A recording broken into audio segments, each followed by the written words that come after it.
So today we have a 2014 Audi RS7. This in particular model is actually on sale from Harper Audi in Knoxville. Thanks to them for giving it to me. But right here, this is tuned and it has an exhaust on it and cold air intakes on it. So right away, this car is making around 650 horsepower to 700 horsepower. Sounds great. And this in particular model is 2014 with 77,000 miles, and the price actually is $37,000. But taking a look at it, is this car worth it for the price of a new Honda Accord? You know, right now we're switching up, and personally 100% agree that this car is definitely worth it. Obviously this is tuned, so it's slightly different, but you can pick up this exact model for that price. So going through it, we have massive brakes on here. These are the special ones which are designed different to dissipate heat. Massive brake calipers.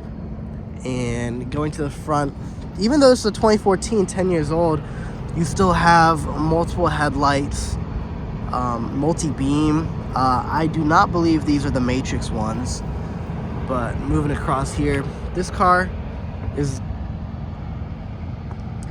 the best bang for buck right now. You know, RS7 always depreciate pretty heavily. This car's MSRP is probably $125,000 back in 2014. And overall, the looks of this car are still fantastic.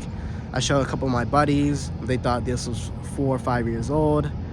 Nope, it's double the time actually. And it's pretty fantastic. Moving into the vehicle, you have traditional Audi doors. These are not soft close. Frameless windows, and going down, the first thing you'll notice is there's a lot of glossy carbon fiber throughout the vehicle, which I will be pointing out. This does have the Bose sound system, which is fantastic. Leather here, no leather, soft touch, which is kind of a little disappointing in this price range. But moving here, we have illuminated RS7 logos, and this is the seats in the car. You know, after 10 years of use, they still look pretty phenomenal. You got the traditional RS hexagon pattern, RS7 embroidered, and these are sportbacks, obviously. And moving into the vehicle, the first thing that's really going to show its age is probably going to be this perforated circle steering wheel and the dash, which actually the dash won't be too much of a giveaway since their 2024 models still have there we go, still have these analog gauges.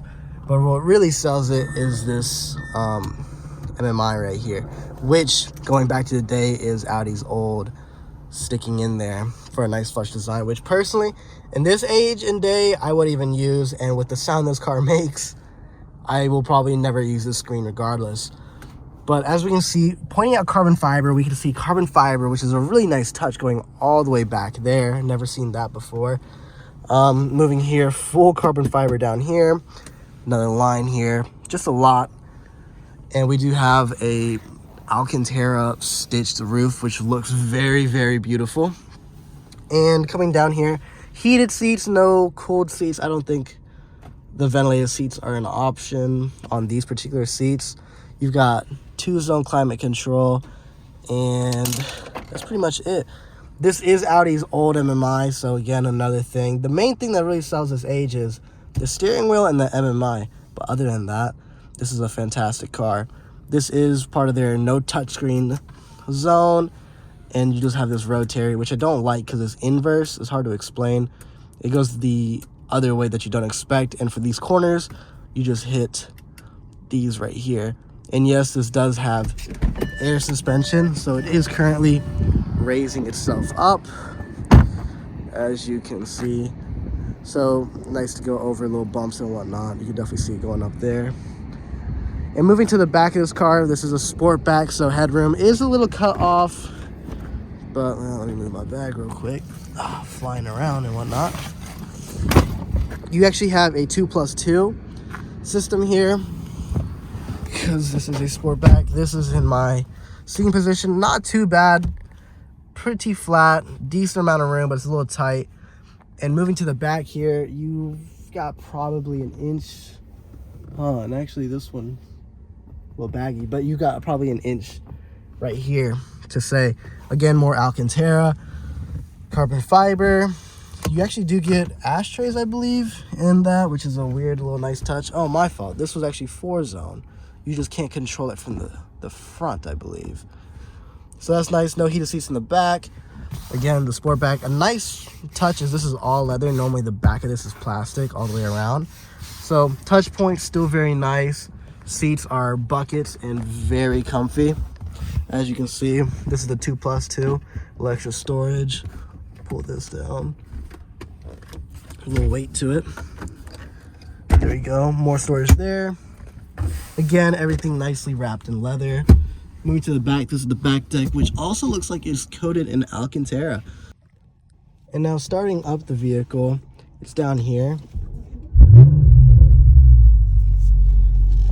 And driving, we're actually going to lower it. And we'll actually start this off in comfort.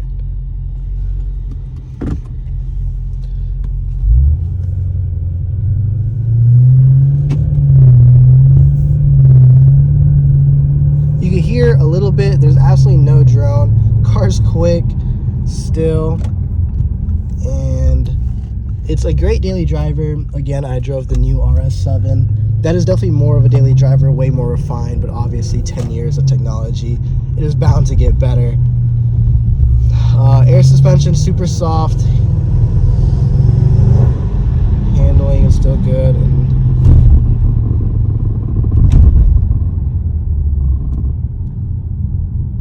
yeah, weird noise, but just driving this. You can hear the turbo. That's not full throttling or nothing. This is driving. Overall, this is a car you're probably not going to drive in comfort, if I'm being real. It's a fantastic vehicle that does not deserve to be driven like an A7. The tech is fine, but again, this is not what this review's for. This is to show you guys how this car performs, and is it worth you know, a $40,000 budget, a $45,000 budget. You want to buy an older RS7 or a newer S4 M340i or what? That's a weird noise. Of course, you can hear the turbo spooling. And I'm actually going to put it in dynamic because I do hear a weird noise. As we put it in, you can see it gears down. It's ready to take flight.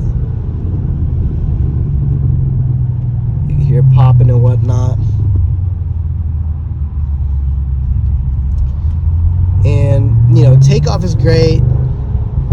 I do recommend you go stage 1 with it, or stage 2.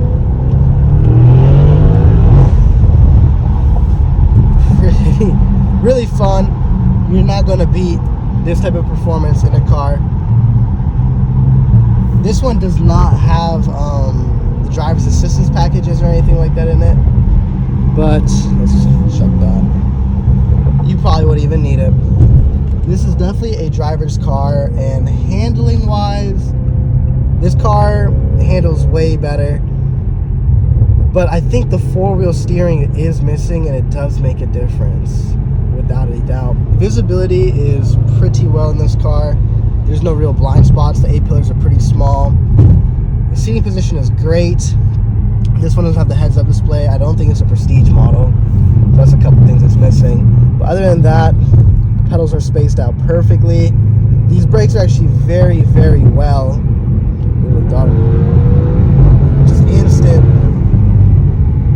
Just instant power.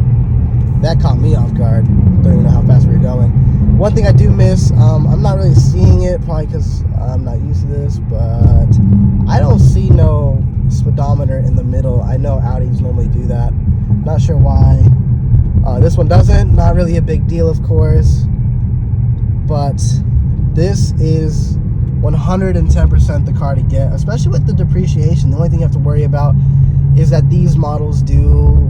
This is right before Audi got super reliable with all their vehicles, so you might want to do a little bit of research on what the, you know, the common failures are on this car. pretty minimum, but it's a car that it's definitely worth. Again, $36,000, $37,000. You can't beat it. 10 years old, only 77,000 miles, which really means it's only been driven 7,000 miles a year. Not bad at all.